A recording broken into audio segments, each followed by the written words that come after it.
Oh, okay, we're live again, man. We're live again. Jesus Christ, we're back. You know these things. 2021 internet. Sometimes you get problems, people. Sometimes things don't work out the way you want them to. But we're live again. So we're just gonna keep rolling on. This is part two now. This is part two. That's how we're gonna run it. We had part one. We're moving on to part two now, which is we're gonna discuss a little bit about Manchester United because I see some similarities. And the question I was asking Rach before we got cut off was, Ollie hasn't been backed, but we're sitting in second, possible semi-final of the Europa League, and we've just gone and beat Spurs 3-1 today. How are you feeling today, Rach, in terms of the performance and in terms of Ollie's how he's gone about things? So I thought the first half was poor from us, particularly the first half an hour. I thought Ollie made a great change at halftime, and we had a very good second half performance. Paul Pogba was excellent today. Yes. Cavani played well in the second half. Luke Shaw has been great all season, and he continued that today. Maguire was good as well. He was quite solid today. And even though Fred scored, I didn't think he played particularly well. Neither did McTominay. And Rashford was really poor today. Like, nothing he did made any sense. Like, the one when he was on the left side, he works the ball really well onto his left foot. He should have taken a shot, and then he comes back inside again. Infuriated me. He's been doing it a lot this season. But the fact that he didn't even shoot, he worked it really well. He got a bit of space for himself, and he just didn't shoot. I don't know why he did that. And I think the last straw was probably when we defended against Spurs, and Rashford had the ball on the break on the right side. I don't know if you remember that. And he ran straight into the Spurs player. Yeah. When there's Bruno in space and there were players like countering, and he just lost the ball. And I think that was the last straw because he was terrible today. It just nothing worked for him. I don't know if he's still a little bit, unfit or if he's still injured, but Ollie made the right decision to take him off. But I thought Ollie today was very, very good. In the second half, I don't know if you guys noticed that Pogba and Bruno were actually interchanging as 10s. And that came down to Ollie saying, actually, so Mourinho brought on Sissoko. I know you guys said that Sissoko was a bad substitution, but he brought on Sissoko because Pogba was running that midfield and he needed another body in there to actually try and break up the play. It didn't work because Bruno and Pogba actually interchanged quite a bit. But the actual change that he made was very, very good. And our fullbacks pushed up a lot further up the pitch. Yeah, so we started to exploit a lot of space in behind Spurs as midfield, and we played some very good football actually, which is surprising for a lot of people. But in terms of Spurs' performance, I think you guys just looked a little bit. Basically, it looked like you guys played in midweek, and we didn't. Mm-hmm. That's what it looked like. There was no energy in the second half. It was really bad. It's like you didn't even want to play today. In the second half, the first half, I think you guys were better. But I don't know what it is about Spurs. I thought Harry Kane actually played quite well today, to be honest with you. I don't think he was bad. Yeah, like he was exploiting McTominay and Fred being idiots because no, I'm sorry to say it, but I'm so tired of seeing those two in midfield because the Spurs goal, the first goal was literally Fred does what Fred does, and he tries to get the ball and he vacates his position, and we know that Harry Kane likes to operate in between the lines, and he just gave Harry Kane just a free amount of space. And because of that, at first I thought AWB was actually at fault because Son was free, but it actually turned out that he just covered the position because our whole team shifted over to cover up for Fred's nonsense. Yeah, and the same thing happened in the Champions League game against, was it PSG? No, not PSG. The other one we lost to. It's the same sort of thing. Everybody gets dragged over. Wan-Bissaka's left on the back post, and then he's the one who gets blamed, whereas he's the one covering that space. So yeah, same thing against Brighton in the beginning of the season, and actually last week. One of the things that people keep blaming AWV for is being tucked in, but actually it's our inside forwards not tracking back. We saw it actually. I saw the image of it for today's goal. Rashford, I don't know what he's doing. Yeah, he's just standing there. Like Son started next to him when that play started. Son was next to Rashford, and Rashford just let him run. It's unacceptable. Honestly, I can't deal with it. There's too much of this going on in our team. And when people say, "Oh, why are Manchester United so inconsistent?" It's because our players pick and choose when they want to play football. Why don't our players play like this more often? in the second half. Why don't they do it? Because they choose not to. They can't be boss half the time. They're not consistent players, or their mentality is just not there. It's not all down to Ollie, as I've said before. Our players are a joke at times, honestly. Fair enough. I do think with Rashford though, I want to get your thoughts on it, Beeks. I do think with Rashford, you know, I see time and time again. I've been very critical of Rashford, but I have to give him his flowers when he does what he did, stuff like, you know, in what was it, midweek and in the week, and he pops up with goals and important goals and stuff like that. But we do see that often, don't we? Him running into players, not picking the right option. What are your thoughts on that? I don't want to be like too harsh, but you know, again, you just got to be real with it, innit? And Rachel's right, man, and he can be very frustrating. But maybe I'm giving him an excuse, but I just feel like sometimes he's just like burnt out. Like we rely on him so much, like for him to pop up with the goals, for him to pop up with the assists. Like he's literally been carrying Man United for the last year and a half or so. And I feel like we always criticize him when he's doing these sort of things, like running into players and whatnot. But at the end of the day, sometimes we got to be real with it. Like it's like we have relied so much on him. We expect him to be doing this week in and week out. But he's just one human being at the end of the day. But doesn't mean that we shouldn't criticize him, because running into players, you got to adjust in it. You got to make sure, like, you got to stop that. Like for instance, you've got players who are free. Play them through, bro. Play the ball through. Like let's not hold the ball. Let's not hug it. Let's be wise with the decision that we're making. But other than that, man, I agree with Rachel. Like he didn't have the best of games today. But you know, it's 3 points, man. I mean, we should be really happy, man. I don't know what we crying about, man. We should be. I was giving a review on the game. No, I hear you, not you. But I just feel like sometimes, like when I went on Twitter, I was like, see people like, yeah, but Ollie's still here, bro. Look, listen, Ollie did his job, bro. Like Rachel knows, like I'm like kind of like, yeah, Ollie's it's long, innit? Do you understand what I'm saying? But today, bro, he did his thing. He switched it up. Yeah. And no one can cuss Ollie today. We can't. There's no way, bruv. Like he did what he had to do, and he said, "Fuck it," and that's why we got the 3 points, bruv. It is what it is. I'm sorry, Spurs. Like it's true. Like it seems like you guys played midweek and we didn't, bro. Second half, we literally just wiped the floor with you, man, and we said, "No, bun this, man. We ain't having this, bro. Like it is what it is." And we had to do what we had to do, collect the 3 points and keep it moving. Because that 6-1 really hurt me, man. I'm not gonna lie, man. That 6-1, I had to run that back the other day before this game. I said, nah, G, that can't run again, bro. And I'm so happy that they turned up. Yeah, but the likes of Fred and McTominay, you know how them man are, Rachel, man. You talk about these, man, week in and week out. And when you say certain things, I look at them and they just make me sick sometimes. But today I'm just going to allow them, man, because we got the 3 points, man. But yeah, man, I'm not going to be upset. It is what it is. We move. Shout out. Sorry, boys. I know like that. This is hurting you. I'm looking at Patrick at the bottom. He's burning. I thought he lagged out. That's what I thought. Yeah, Pat sabotaged the stream, boy. That had enough. I said, no, not today, G. Man logged off the thing, you know. Jeez. My stream's frozen. I couldn't hear anyone, so I thought ending it would end just me, and I'll come back in. And it ended no, it was you. It was you.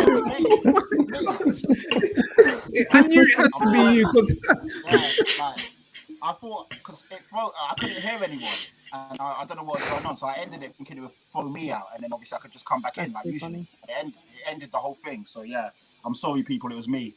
So yeah, man. That's right. We all knew. All right, we found the culprit. Oh Jesus Christ! I thought kind of throw me off now, boy. But no, look, everyone is busting up now. Oh gosh! I'm owning up to it. I could have just No, you know what? And you know what, Pat? Big up, man, and you're a real one. And look, my brother Ollie's at the wheel. Dash is always on at me, and you know what? Look. I'm quite consistent, and when a team plays well, the manager has to get the flowers. When a team does badly, I say you got to look at the manager in my and today, today, as Rach said, the substitutions were right. The fluidity in our play. I don't know what was said, but I personally thought we was quite decent in the first half as well.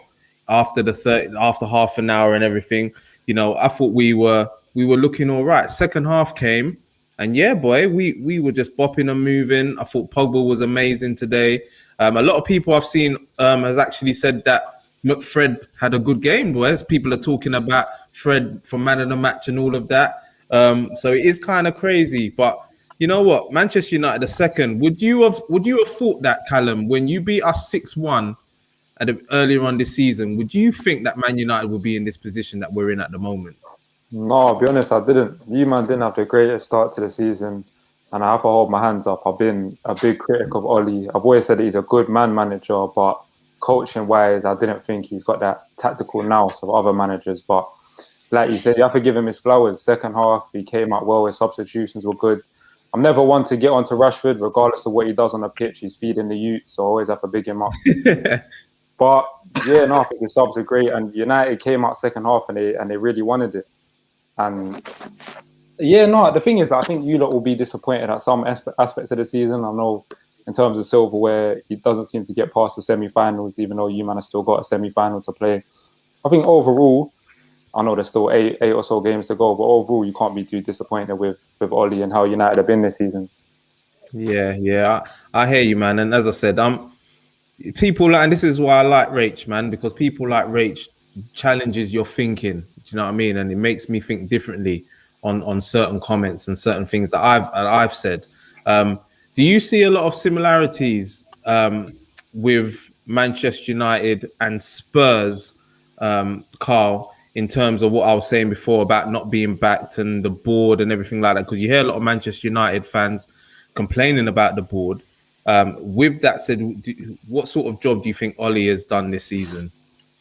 I think this season you've got to look at being second. You can't criticise Ollie too much, can you? I still think you're a few players short of what I'd consider a real title challenge and possibly going on to win multiple trophies. Probably a real consistent striker. And defensively, I think that's where you're going to need to try and shore up to really put a real challenge in. But given everything that's gone on this season and the circumstances around what the world's in and everything like that, and the chaos it's thrown in fixture pile-ups, you've just got to look and say the way Ollie's handled everything and the way he's got you playing and the fact that you're second, I think that win today kind of cements that position for you, because I think everyone else below there's really inconsistent. So I think you'll definitely finish second. I can see you putting in a good challenge for that Europa League. And, if that happens and then you can go again in the summer and see what business you can do, then I think, there's no complaints there. And I get the impression Ollie, if he can do that this season, I think he'll probably be backed a little bit more in the summer. Who you bring in, I don't know. Obviously, Cavani will probably go, won't he? Go back. You need to fill that void again. I definitely see you progressing on further than us, because I think Ollie's probably this season will have given him that trust from the board and to be able to back him. I think up to this season, there was still that element of doubt is this guy really the man that's going to take this club on to a next level or get us seriously challenging? And this season, if he can win the Europa League and finish second, I think there'll be a lot more confidence that, that's going back this guy, because maybe he's starting to get the right mixture and the right things going, and he can actually go on and win us things. So you can't knock what he's done this season, because I must admit, when he was appointed, I didn't think he'd be there long, to be honest. I thought this is a 6-month job at most. He'll get found out. He's still there and he's winning games. So, I give a lot of credit to him for that. I hear that. Pat, do you think, you look at the Spurs team and the Spurs performance, and we've already heard multiple times that it looked like Spurs were the team that played midweek. Do you think that the Manchester United players are playing for Ollie? Yeah, I think that's the difference. I think with the Tottenham Hotspur team, you've got 4 or 5 players that actually believe in what Mourinho is offering and what Mourinho is telling them. So you've got your Sons, your Kanes, your Højbjerg, Lloris, and maybe like a Reguilon.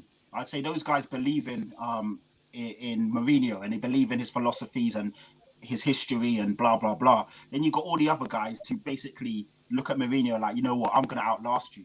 And I don't want to play for you because you'll be gone and we'll get someone else in. And you can see it. There's like a split mix. You've got the guys who will give their all for the team, no matter who's there. And you've got the other guys who are just not really with it. And when you've got like, you know, when you're not 100% on it, it shows. And yeah, today we got found out. Second half, we were abysmal and you guys were hungry. You guys were on it. And obviously the better team won on the day in terms of the whole balance of the game. I thought we were better in the first half. You guys were much better in the second. You deserved the win. I don't really have any complaints. My complaints are with our players, but mainly with Jose.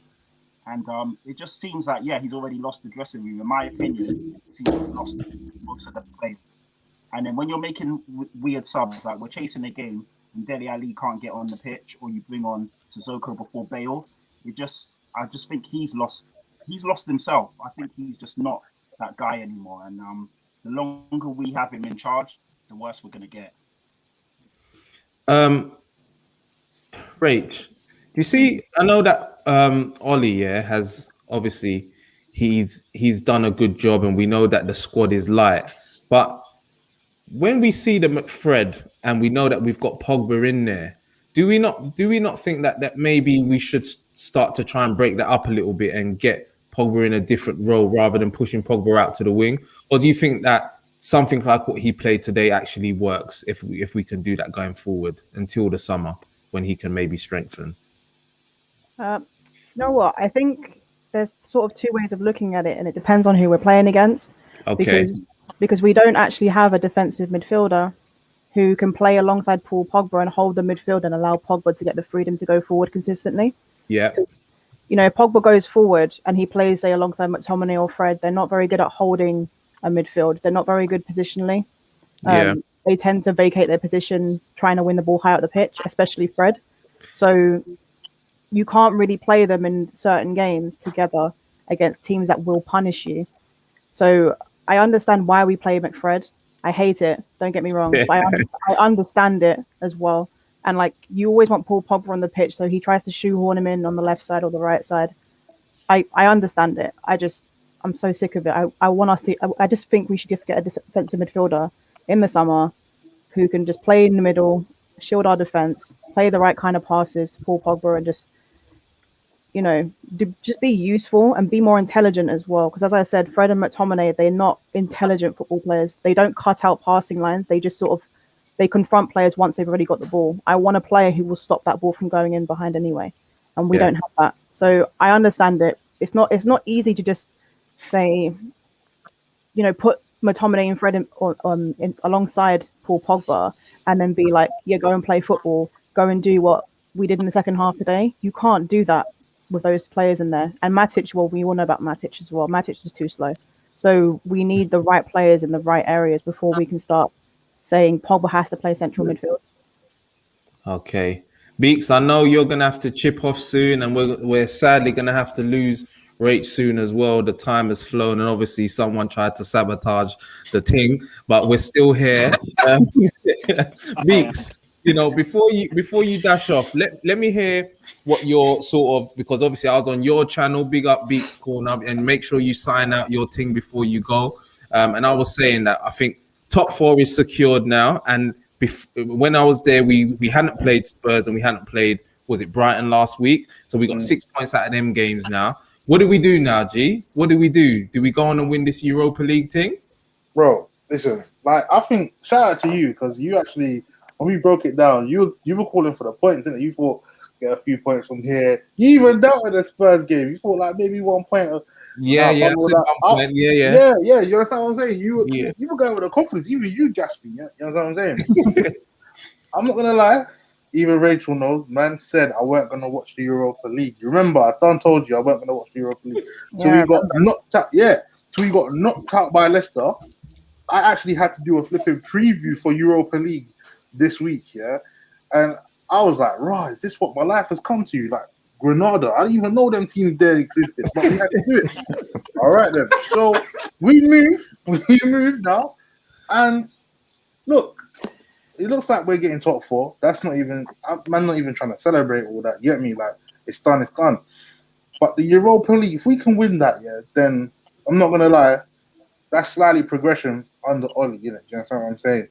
For you to get second and the Europa League, that's for Ollie for Ollie's standard. That's fantastic for him. Do you understand what I'm saying? And it's true what Karl was saying earlier on. If United can do that, then I really hope, man. I'm hoping for the most in it because I already know how this board is. Sam's, Rachel, you know how the United board is. I really hope they back him, man, because it's deserved. If he can get Europa League and second, it's deserved. You've got to back him now and say, all right, cool, we believe in you. Let's you get the players that you want, and let's kick on. Let's actually go and challenge for this league. You understand what I'm saying? It's a long shot, but I really hope we do get there.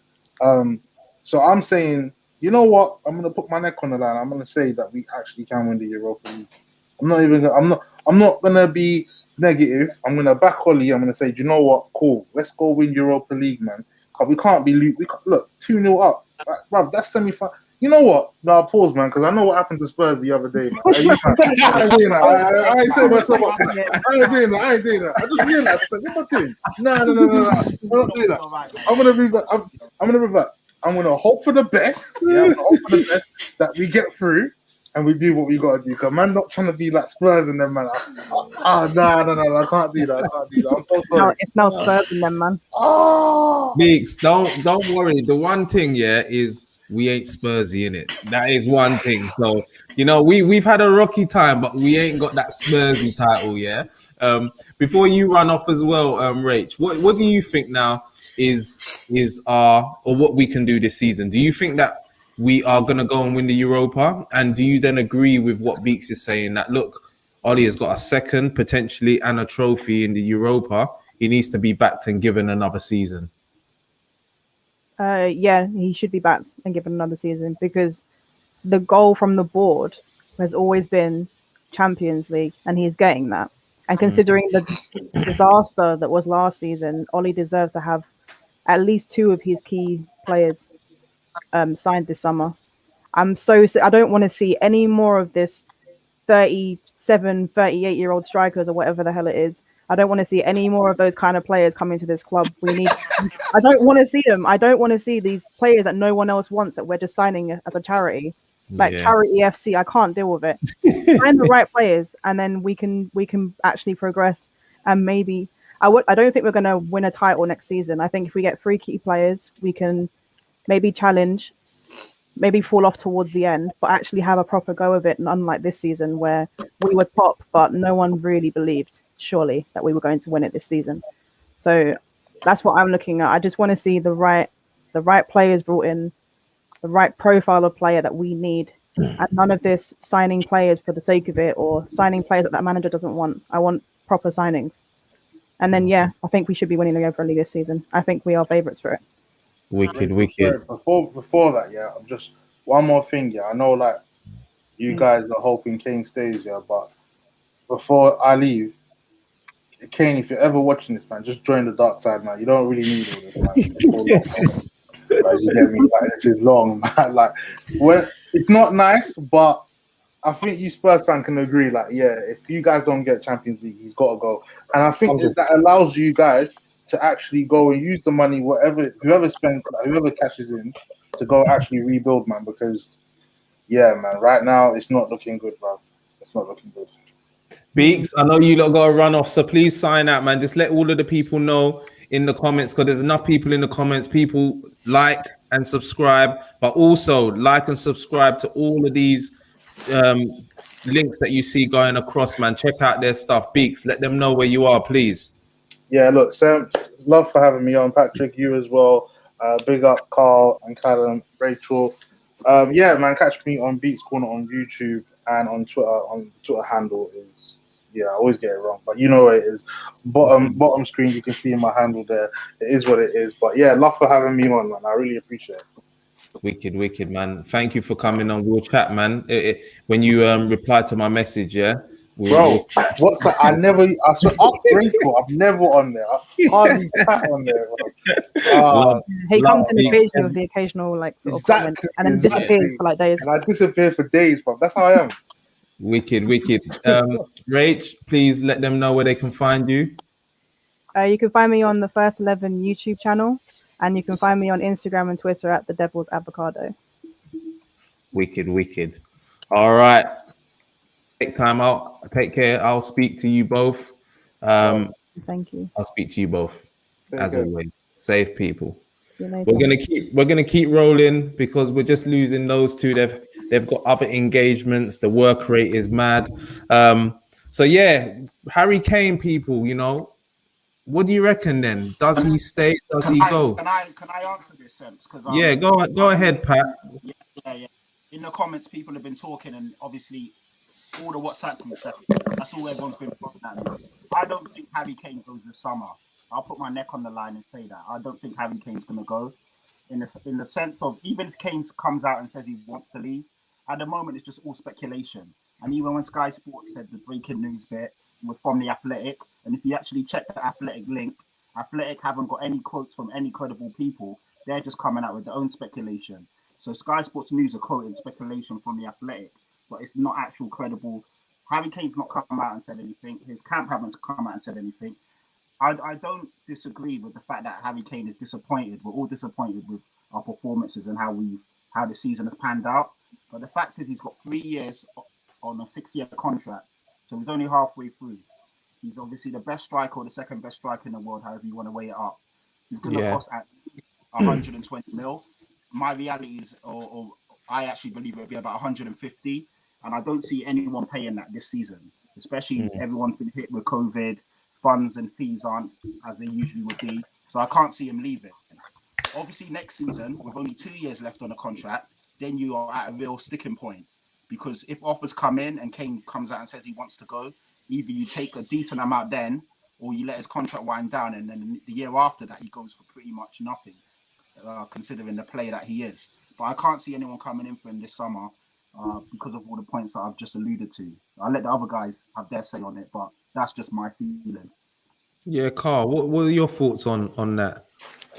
Yeah, I think obviously the biggest problem, as Patrick said there, you start looking at teams that who can Harry go to probably, if we're talking about he wants to win major honours, and this is the thing, isn't it? You know, if Harry's going to move on, it's because he wants the biggest trophies in world football. Yeah. You then got to start looking at clubs that can deliver that for him. So you're only looking at like your Man City. I don't think Kane wants to go abroad and play abroad, to be honest. I can't see him going anywhere else. I think he wants to stay in England. I think he wants to break that Shearer record, because Kane is really driven to break those records, I think. So City are probably your really only really realistic option. Are they going to pay that money if they got that money right now? Who knows? You kind of think they might have for the right player, because they've got to replace Aguero. I don't think Jesus is a man that they can rely on or put their hat on to go and win them the biggest prizes in football. So they are going to look to make a move, no doubt, in my opinion.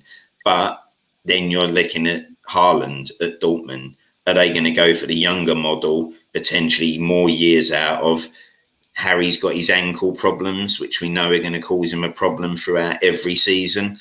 So if you're Man City now with Haaland bursting on the scene, you might be thinking that your money's better put there on a younger guy with more years in him and actually fitter, and probably, you got to say, the way he's developing, he looks like he's developing into a real top quality striker at the moment who could go and take them to the next level. I think Patrick's probably right. I think we probably, luckily, get one more season out of Harry right now. But I think he will say, if you want me after this next season, you are going to have to really show me that there's some ambition at this club, because a League Cup isn't going to cut it for him. Does he want the desire to become the club's all-time top goal scorer? If he does, you're still looking at another 3, possibly 4 seasons before he hits that mark, to be fair. I don't see him staying around that long, to be honest. Fair enough. Kallum, do you think that he should go? Do you think he does go? Listen, I love Kane. He's probably my all-time favourite Spurs player, but he's not a vocal guy. He's the type of man where someone will cut ahead of him in the barbers and he won't say nothing. I feel like that's the type of man Kane is. So he admitted at the back of his mind he'll be thinking, like I said earlier, he needs to play at one of the best clubs in Europe who's going to compete for trophies. He will be wanting to leave, but at the same time, he loves Spurs. If he goes, he's not the type of man who's going to go to Levy's office and say, here's my transfer request, I'm leaving. Whatever happens, I'm leaving. He's not that type of guy. And even if he really does want to leave, we all know Levy's not going to take anything less than 130, 150 mil for him based on his quality and the years left in his contract. And Kane's a model professional. He loves the club. Even if he does want to leave, he will still perform until the end of his tenure. So the way I see it, he's not gone at the end of this season. But if we don't get Champions League football this season, and he does stay till next season, if we don't seriously buck our ideas up next season, invest in the transfer market, sort out our manager situation, then we have to let Kane go. There's no point us holding back one of our most loyal players. He had a chance to leave a couple of years ago when he was killing it. He's been killing it. This is probably the best football he's been playing. If we were to sort of keep Kane here against his will, I'm not for that. He's the type of player. If he wants to go, we should let him go. He deserves that. I don't want to hold him back. Yeah, I hear you. Got this comment here. Spurs fans so deluded. Kane is not staying. You know what? I don't get that comment. Yeah, I was gonna say as well. I don't think it's just as simple as I think Kane probably does want to go, but it's not just as simple as that, is it? It's the money is involved. What teams can afford him? Levy, we know, is a shrewd businessman, so he's not going to let him go for peanuts. And you know, City don't spend. You know what? City's transfer sort of record is what, 70 mil or something? Am I right there, people? Yeah. Please correct me. Was it for Cancelo? They spend about 70. They go to about 70, and then they put out. Like Rodri, Cancelo, them man all at 50 to 70. Yeah, and you know, Virgil van Dijk, if you remember. The biggest problem is the transfer fee, isn't it? Because in the current climate today, no one's got 150 million to spend on one player. Exactly. And no one's going to take that risk. You know, they say take the risk. No one's taking a risk on Kane, because if you buy Kane, you're buying a thoroughbred. No one's taking the risk of spending 150 million on a guy who also has ankle problems, and you know you could be missing large chunks of the season. You could spend 150 million on Kane, and in pre-season he does his ankle, and you don't have him for the first 3-4 months of the season. Right now, in the current global climate, financially, that's just not viable. Teams are not prepared. No team is going to take that risk. Man City would have to clear out half their squad to get those funds. And they're not gonna suddenly minimise themselves for that one player, and that's why I say I don't think we're not deluded in the fact that we think Kane's going to stay with us forever, because I think we all know if you're Kane, you want to win top trophies, and let's be honest, you ain't winning them at Spurs anytime in the next few years, potentially. You know, unless something drastic happened, but Spurs are not going to challenge for the top honours in the next 2 or 3 seasons. So we know he would go. But I don't think there's anyone out there that can afford him at the moment. And can I just quickly interject before you go on? Yeah, jump in. Back to, obviously, we're not a small club. Tottenham are considered a big club. When you look at other teams and their prize assets, like Wilfried Zaha at Crystal Palace, or even Jadon Sancho at Dortmund, these players wanted to go. They publicly came out and said they wanted to go. But when the club didn't match what the club was requesting, they didn't leave.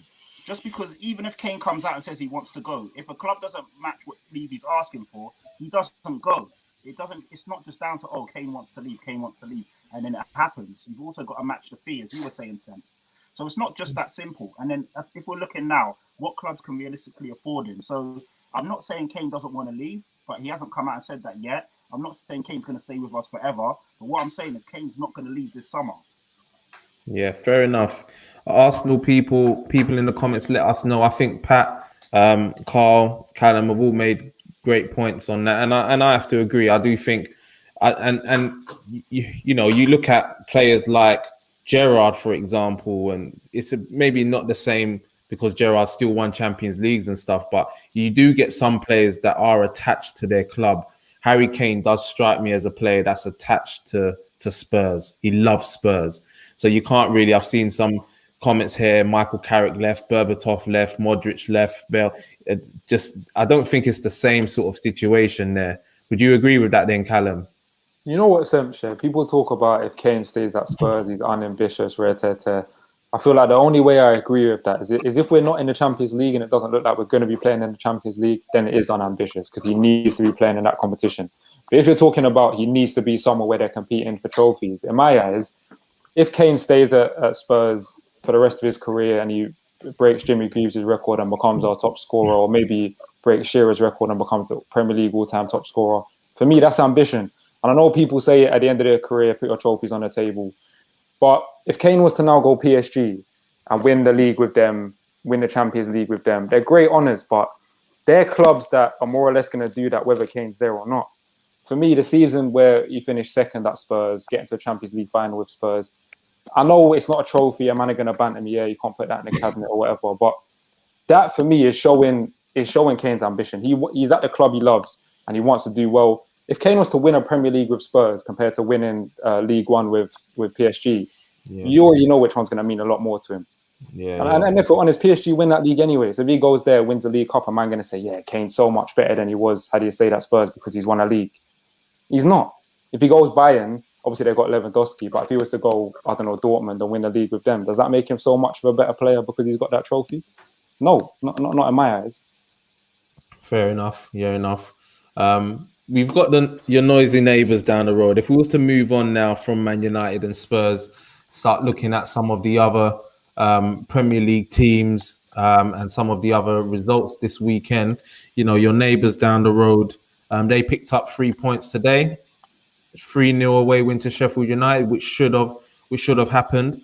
Would you be worried, Pat? Because we've thrown a lot of shade and fire and bullets and shots their way.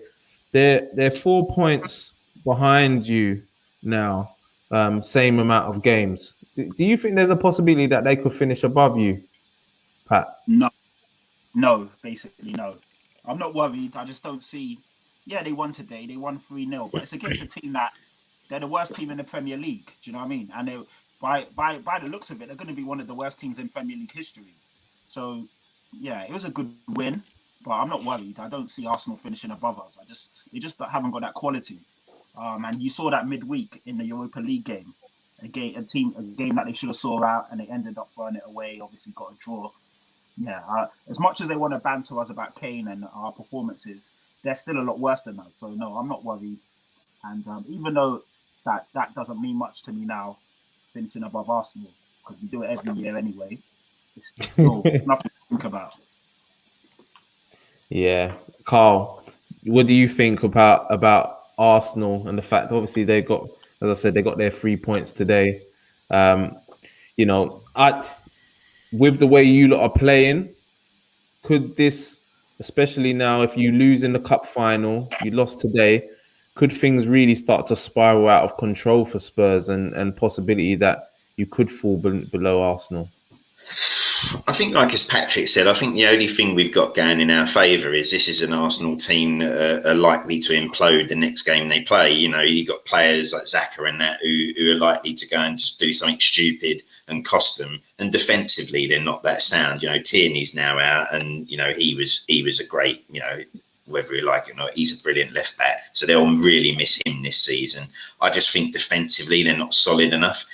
As Patrick said, they've won today at Sheffield United, but this is a team that are now just waiting. You know, they've been put out their misery. They're just playing fixtures now to fulfil fixtures. They're training games for them. They're looking for next season and to build for life in the Championship. I still think, unfortunately for Arsenal fans, there's still too many slip-ups from them to come. I think we'll be inconsistent, but they're just as inconsistent and as likely to slip up in silly games as we are. So I think we'll be okay and still just finish above them. But let's say it's nothing to crow about. You know, the bottom line is both sides that are should be looking at themselves right now, saying, "Listen, we really need to pull the socks up here because this just ain't good enough for the clubs that we are." But I think Arsenal are still just as inconsistent as us, so I still think we'll have enough to finish above them. Fair enough. Kallum, your thoughts on Arsenal? For me, yeah, I strongly dislike Arsenal, obviously. I dislike Chelsea more, but that's another subject. But for me, I don't care about finishing above Arsenal. I don't care if things swap round and we finish. Arsenal finished 9th and we finished 10th. I don't give a shit. It's shit seasons for both of us, really, innit? So I'm not going to sit here and be like, oh, we finished 7th, but we finished above Arsenal. I couldn't care less, man. Like the thing with a lot of Arsenal fans, yeah, is they like if they're having a shit season, they'll look at Tottenham and think, oh, if we're above Tottenham, it's a win. Not for me, man. I focus on my club. But there is a couple comments I want to touch on though. Someone said, yeah, go ahead. Someone said Kane competing to be the all-time goal scorer is not ambitious. I'd like to ask you, man, because Tottenham's a club that's been about for 130 odd years. Do you think being the top goal scorer of that club or wanting to be the top scorer of a 130-year-old club is unambitious? Because I don't. Yeah, no, you make. Sorry, Sam. Go ahead. Sorry, Sam. No, Pat. You go ahead, bro. You go ahead. Yeah, I think Kallum, you got to take these comments with a pinch of salt because they're from Arsenal fans and they're never really gonna give you they're not gonna turn around and say, yeah, that's a good point, unless it is a really good point. There's nothing. What ambition? It depends on everyone's got a different definition of it. Of course, as a player, you want to win trophies. I agree with that. But if you turn around or if you end your career as Premier League's all-time leading goal scorer, and your ambition was to break that record and you break it, then how are you not an ambitious person? So everyone's got their own definition of what success is. Who are we to measure that? But of course, Kane is a player who should be winning trophies, so I understand that. And I think for Kane, he's got to turn around to the board and say, you match my ambition and give me a team that is on my level or I bounce. And if they can't do that, which I don't think they can, then it's fair enough that Kane goes. But in terms of your comment, Kallum, I think I agree with what you said. Karl, let me hear what you've got to say on that before I chime in. It is a tough one, isn't it? I think, like as we're saying, yes, if you love the club the way we think Harry loves the club, then he may have that personal ambition. I guess this is it, isn't it? It's all about what personal ambition Harry has. If the personal ambition is to finish the game with honours, then he's going to have to move on. Now, he has said in an interview before he wants to win things. Now, if he wants to win things, then I think he stayed loyal enough, but he is going to reach a point either at the end of this season or next season where he is going to have to be brave and bold and make that move on to the next club where he thinks he can do that at, and time is ticking. If his personal ambition is, I love this club and I want to be their all-time leading scorer, he'll stay and he'll probably break that record. But yeah, he'll always get labelled, won't he? If he was to stay and become the club's top goal scorer, he will always finish his career where people will just say you weren't ambitious, so you should have moved on and won things. But he may feel personally that was his ambition and he's happy with that. I don't think that is. I think he wants to win trophies. And I think the Premier League top goal scorer one is the one that he really wants to hold. And if he can move on and win things and get that one, I think that's where he's looking at. We've just got to hope that, unfortunately, we get another year or so out of him and he can help lead us back to a Champions League before he says bye-bye. Yeah. I hear what you were saying, Kallum. I think when you start off as a player and you love a club like Harry Kane, or I believe Harry Kane loves Spurs, ideally what he would want to do is win trophies, break the club record, and then be, Premier League leading goal scorer. That's what he would want. Now, if he then settles for just being the club record goal scorer, for me, that's not real ambition. That's him settling. That's what I think. He then goes on to leave because trophies is what you want to win when you're a player, man. You want to win that Premier League title. You want to win Champions Leagues and all of this. You want to lift the trophy. So I think that he would then be settling if he was then to just go for that. But I'm not taking away from if he stays at Spurs and then he does become Spurs' leading goal scorer of all time, and then he also breaks the Premier League record, that's then still something that man can tell his grandkids about, you know what I mean? And it's still an amazing achievement. But I do think that if he settles, he will be settling for that rather than showing real ambition, which is then to really leave and go somewhere that's going to be competing for trophies. But it's not that easy because there's only two clubs or one club really that, or two that you can go to and you're more or less guaranteed that you're going to be fighting for trophies. And I'm umming and ahhing saying two, because City we know is the one club you go to, you're going to be guaranteed to be fighting for trophies. And I would have said Liverpool before, but look what's happened to Liverpool now. So can we, they've only been around for a little while, and at the first hurdle they've really buckled. So it's only really one place, because he can come Man United, that ain't going to guarantee him trophies. You can go, you go Liverpool, that might not guarantee him trophies now. So it is very difficult, man. It is very difficult. If we was to move on to Liverpool now, actually, because they got a last minute winner, they're really now starting to put real pressure on this top four. What do we think, people? Kallum, if I was to ask you, do we think that Liverpool have left it a little bit too late, or do we think that they might have enough in the tank now to get them back into the top four? No, I do definitely think they still have the quality to make it into the top four. They've had, obviously, a shocking season by their accounts compared to what they've been on the last 2 years. But when you look at the quality in their team, I know a lot of their players haven't been on form. Mane's not had a great season. Alisson's been poor recently. Trent potentially not going to the Euros. But you have to back the manager and the team. I still feel like they've got more than enough quality to finish fourth at least. So I can't write them off and say that just because they haven't had a great season, they're not going to make it. There's still 7 odd games left. I definitely think they've got a chance. It's us that are completely out of the picture. From when we drew to Newcastle, we was done. Yeah, I don't agree with that though. I think that you beat Manchester United today. You're right back in it, man. You really were. But obviously, as I think Karl said earlier, you would have then needed to put a run of games together. But there is still got Leicester to play. Got Leicester to play as well. There's inconsistency everywhere. Leicester lost to Chelsea lost to West Brom, was it last week? 5-2 at home, I think it was. There is still inconsistency everywhere. Do you also agree, Karl, that Liverpool now have got a real chance of getting in that top four? I think they have, because of the attacking talent that they've got at the club. I think they got caught out this year by resting on their laurels a little bit with the squad that they had. And obviously, as we've seen, last year they were very lucky with injuries all the way through the season. Whereas this year, suddenly losing Van Dijk, that suddenly, that hit them hard. And then you go and lose people like Gomez and some of your central defenders. And you can see what an effect that has on a squad. And you were never going to get the same season out of Salah and Mane, because no player is going to consistently have those seasons where they're banging goals in every week. I just think they kind of got caught just sitting on, okay, we were so good last season, we'll just do the same again this season. And if you sit on your laurels in this football, in this world, you go backwards, because everyone's moving forward every year. So I think they got found out. I think they'll try to rectify that in the summer.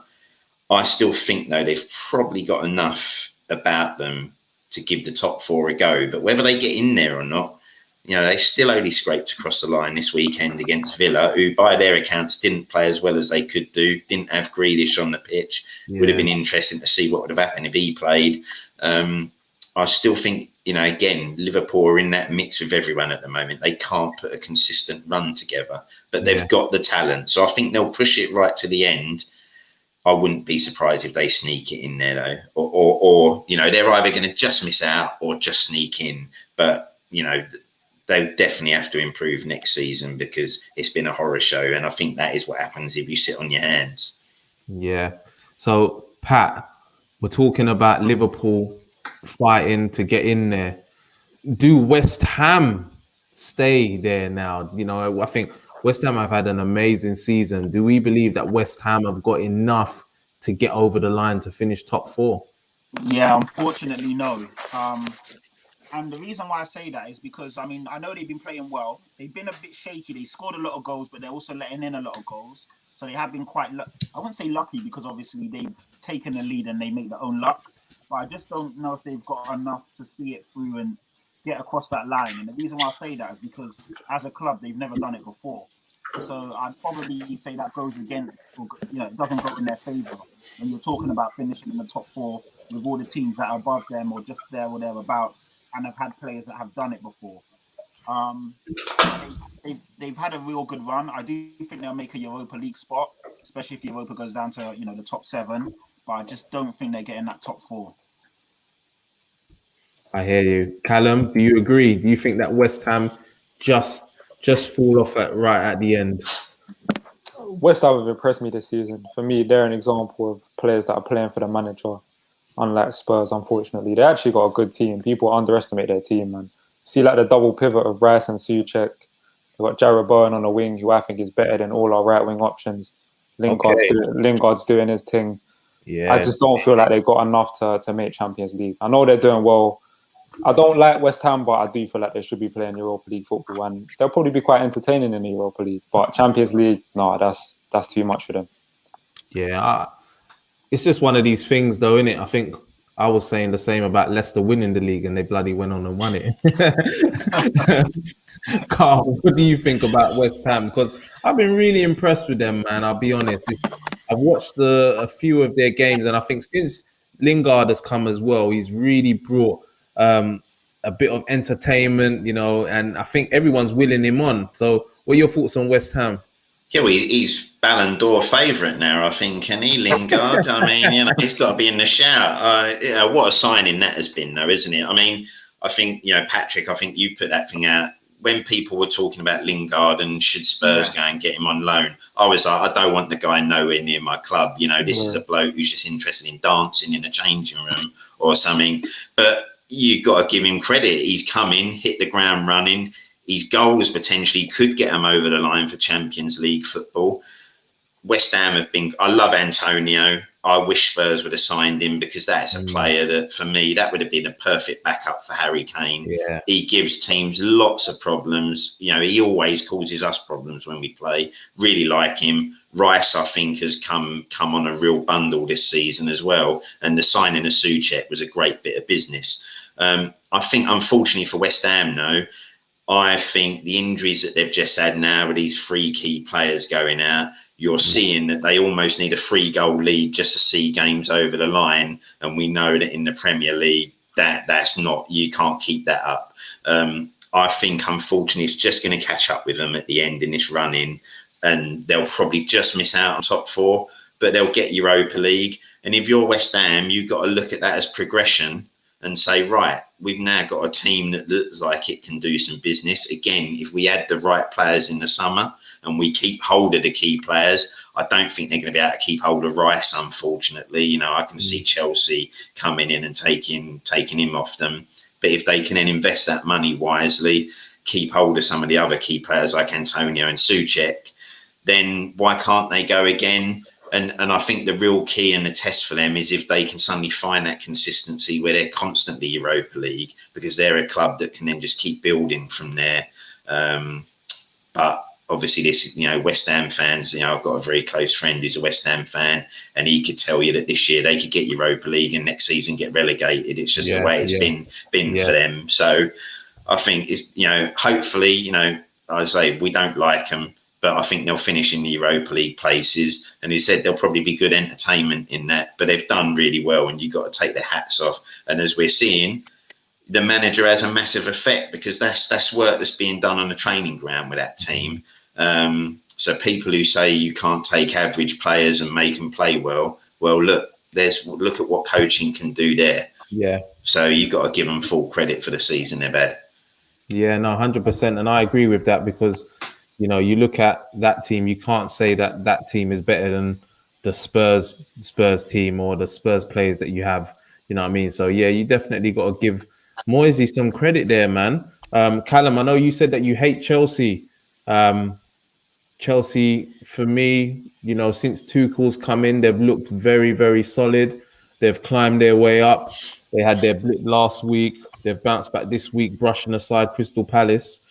We think West Ham aren't going to do it. Can Chelsea do it? Get that top? Yeah, 100%. I think they can. I think Tuchel's come in and shored them up defensively. Obviously, the West Brom game aside, because none of us saw that coming. That was unexpected. But that game aside, they've been very good defensively under Tuchel. I feel like I said earlier this season that they needed just a few games for all their new signings to gel. This summer, they went on a mad thing and they brought a bag of new players. couple youngsters. Everyone's a bit disappointed about Timo Werner. He was doing his thing in the Bundesliga. Come in, he's been largely disappointed. Havertz was very good this weekend. I feel like these are still young boys and they still got a lot to prove. And Tuchel's probably the right man to take them forward.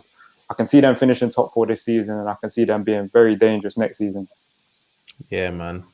Patrick, your thoughts on Chelsea? For me, if I was to call it now, I would say Chelsea get it above West Ham and Liverpool. What are your thoughts on the top 4? Yeah, I think so. I think Chelsea will probably end up getting third. I could see them getting above Leicester. I don't know if Leicester are third or fourth at the moment. Leicester are third. Yeah, I think Chelsea will have a stronger finish than Leicester. If you look at their team and the running and the players they've got, they'll probably finish above Leicester. Leicester look like they're in that crumble, shaky, squeaky bum bit of season again. And Brendan Rodgers always seems to do it around this time of the year. They're only 2 points behind. So we're talking about top 4, Pat. Leicester could easily drop out of this top 4 and Chelsea and Liverpool get in there. Yeah. And there was something today where Maddison and 2 other players, I can't remember, they weren't in the squad today because they were basically they were messing about, or they breached COVID protocols.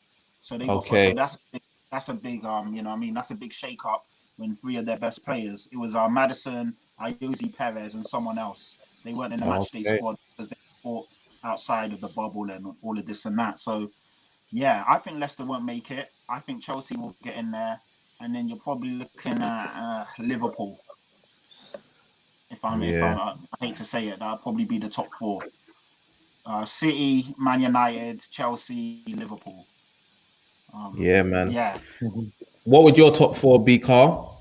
Yeah, I was going to say with Patrick, I think Leicester are the team that are going to have that crumble and drop out. I think Chelsea will definitely finish third for me. I think if you look at the way they're playing, and if you look at yesterday, that could have been 7 or 8, to be honest, by the end, not just 4. Havertz suddenly looked like a player. All of a sudden, you got Pulisic there, Mount, and that was without them playing a real out-and-out striker. So if Werner suddenly hits some form as well, come in the last few games, I think Chelsea find themselves in third comfortably. And then I think, Leicester, I think they're going to have that crumble time, and that will be the team that Liverpool replace. For me, it will be City, United, Chelsea, Liverpool as a top 4 for me. Yeah. Kallum, your top 4? Yeah, I completely agree. Obviously, City have run away with it already. United second, Chelsea third, and then the 4th is between either Liverpool or Leicester. I just feel like Liverpool have got more quality on them and more experience, and I can just see them finishing 4th. Obviously, Leicester has still got incredible players. Kelechi is doing his thing. I really rate him. I liked him when he was at City. It's good to see him being the main man now. I think Vardy's only scored 1 goal in 17 odd games or something. Yeah, it's been a bad one, yeah. But yeah, I'm gonna say Liverpool finish 4th above Leicester. Okay. Well, we're gonna wrap up there, peeps. We're gonna wrap up. Thank you all in the comments for tuning in and being with us till 11:15 on a Sunday night. For some people, kids go back. Karl, you got kids back to school? Yes. Tomorrow? Oh, can't wait. Eh? Yeah. They went back for like a week and then off all of a sudden for 2 weeks. Crazy. My daughter still goes to school in Enfield, so she's off for another week. But my son goes back. My son goes back tomorrow. What about yourself, Kallum? You got kids as well? No, I don't. Okay. No, just back to work, innit? Back to work and them thing there. Well, anyway, gents, please sign out. Let them know where they can find you. Appreciate you all for coming. Karl, where can they find you, please? So we're on the quiz.com podcast. So give us a search. We're on all the platforms.